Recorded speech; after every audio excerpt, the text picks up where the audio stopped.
Que história é essa de idade mínima de 78 anos de idade para se aposentar aqui no Brasil? Não bastasse isso, fraude no INSS, o que está acontecendo? A coisa piora cada dia mais quando a gente fala de previdência pública. É sobre isso que a gente vai tratar nesse vídeo. Vem comigo. E o que aconteceu?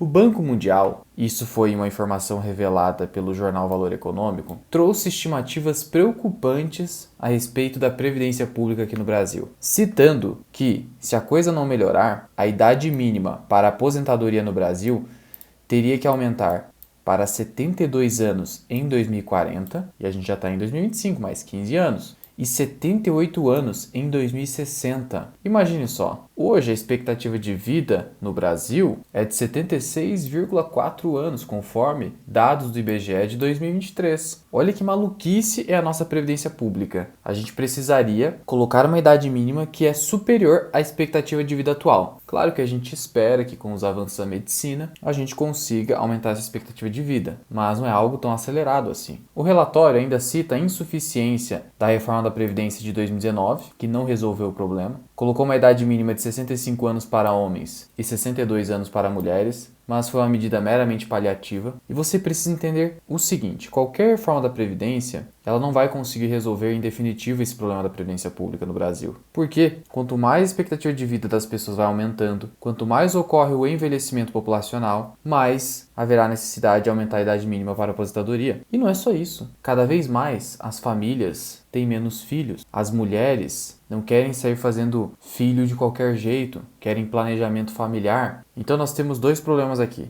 envelhecimento populacional e menos filhos sendo gerados. E vale ressaltar o seguinte: a maior parte do orçamento público já é destinada para custear a previdência social. Portanto, esse aqui é um sistema que tende ao fracasso. E tem outro detalhe que talvez você não saiba, mas no Brasil a previdência pública funciona da seguinte forma: o dinheiro que hoje é descontado lá da sua folha de pagamento, que você está pagando a sua previdência, assim como o empregador também precisa contribuir, na verdade, você não está contribuindo para a sua previdência. Esse dinheiro vai para um fundo único, se mistura com o dinheiro de outras contribuições, e esse dinheiro que você está pagando hoje, ele está sendo usado para custear as aposentadorias de quem já está aposentado. É uma pirâmide financeira. Ou seja, você não tem um fundo único, individual, uma conta específica onde vai acumulando o dinheiro ali, como numa previdência privada. Sendo assim, você montar a sua previdência individual, investindo, é uma necessidade. Não se trata de, eu vou investir se dá. Se eu ganhar dinheiro, eu vou investir. Não, é uma necessidade porque a coisa está piorando. E não bastasse toda essa fragilidade do sistema, ainda ele é corrupto.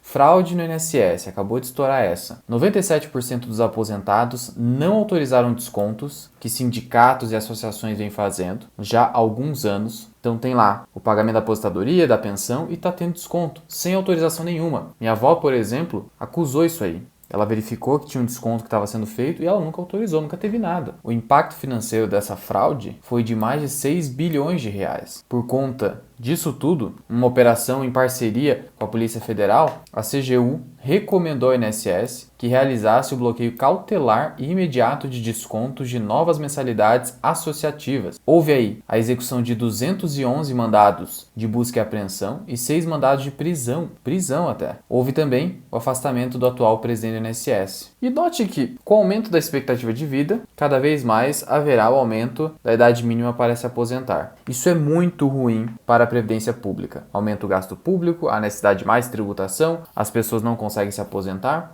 e vira todo esse caos. Mas o aumento da expectativa de vida para quem já investe, quem aprendeu a investir, quem já tem esse hábito consigo há algum tempo ou está começando agora, quanto mais ele vive, melhor. Como assim, Lua? Claro, na fórmula dos juros compostos, o tempo é o fator exponencial. Quanto mais tempo eu permaneço investindo, mais dinheiro, mais patrimônio eu acumulo e mais proventos e juros eu também recebo. Se eu vivo mais tempo e eu estou investindo, eu já investi muito, eu tenho mais tempo para acumular patrimônio. Isso é positivo. Imagina só o cenário, isso não é loucura, existe um estudo nesse sentido, que que é o projeto Gilgamesh, que busca criar humanos amortais, que poderiam viver mais de 100, 150 anos até. E tem projeção até que isso possa acontecer em 2100 ou um pouco mais que 2100. Isso faria com que, com toda essa expectativa de vida, as pessoas pudessem enriquecer quase que de forma inevitável, desde que elas fizessem a previdência individual. Não investir através de previdência privada. Não, você montar a sua própria carteira de investimentos voltada para esse propósito. E aqui a gente pode simular o quanto você poderia acumular de patrimônio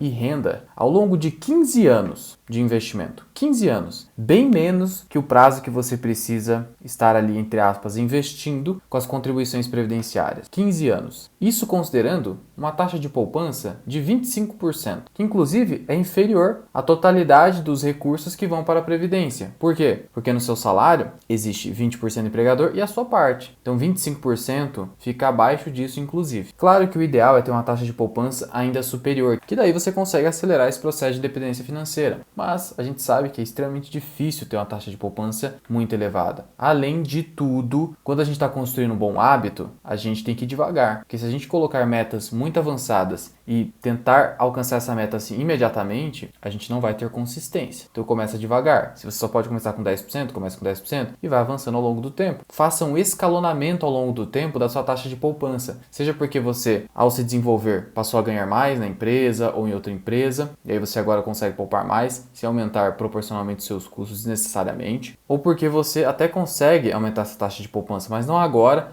e aí você vai promovendo o escalonamento ao longo do tempo. Para a nossa projeção, vamos utilizar aqui a calculadora de juros compostos do Investidor 10. E de novo, o ideal é que você consiga aportar o máximo possível, principalmente se você é seguidor do movimento FIRE, que é justamente essa ideia de eu aportar pelo menos 30%, idealmente 50% da minha remuneração o mais rápido possível para me aposentar em 7 a 10 anos. Isso é bem possível, mas olha o tamanho da taxa de poupança. Vamos pegar a taxa de poupança aqui de 25%, considerando uma remuneração de R$5.000. Logo, a gente está falando de um aporte mensal de R$1.250 por mês, que é um excelente aporte, mesmo hoje no Brasil. E vamos considerar que você está começando com R$10.000. R$10.000. Que você conseguiu juntar ali, ganhou de alguma rescisão, R$10.000. Período, 15 anos. Investimento mensal, 1.250. Taxa de juros.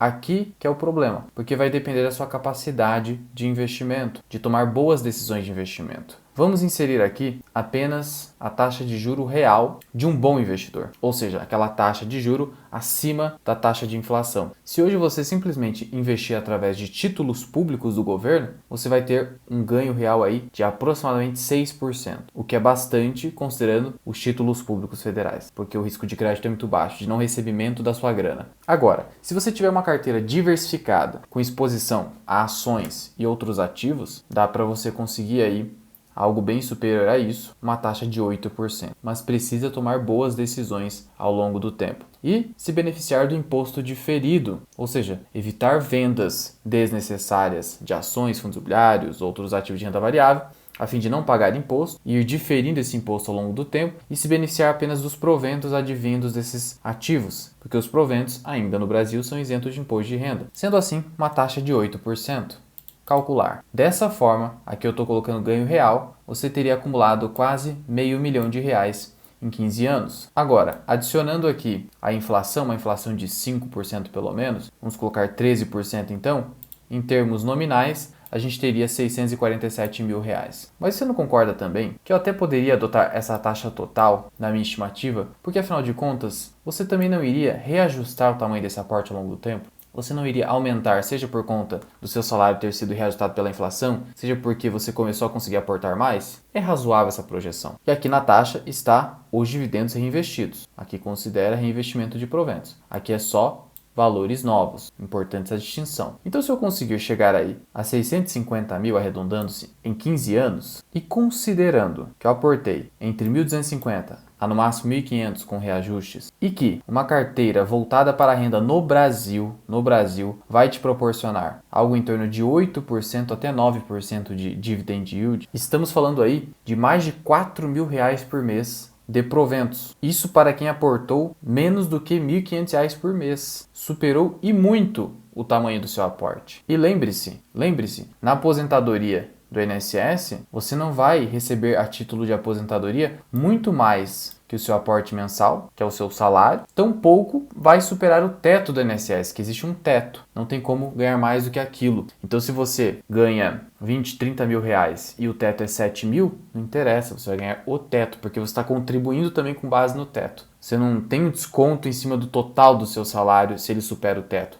só até o limite do teto do INSS. Então veja que, além de ser uma necessidade investir, é muito vantajoso, porque além de você estar construindo sua própria carteira, aprendendo, tendo bom hábito, ainda você tem patrimônio para os seus herdeiros e dinheiro para gastar eventualmente se eu quiser fazer uma viagem, algo que eu não consigo na minha velhice ou na minha fase inativa com o INSS, porque ele só vai me amparar com aquele valor fixo e ponto final, e se eu ainda conseguir me aposentar. Algo que a gente está vendo que vai se tornar cada vez mais improvável. Mas, ô Luan, me conta, como que eu monto essa carteira? Estou começando agora ou quero começar? Só renda fixa é suficiente? Só com renda fixa fica muito difícil. Você precisa de muito aporte, uma capacidade de poupança gigantesca para se aposentar apenas com renda fixa. É possível, mas é bem mais difícil. Você precisa também de ações, eventualmente fundos imobiliários, investimento exterior. Você precisa de outras classes de ativos que te adicionam um prêmio de risco. Além de tudo, de acordo com o seu perfil de risco, você precisa ter uma carteira devidamente montada, de acordo com os pesos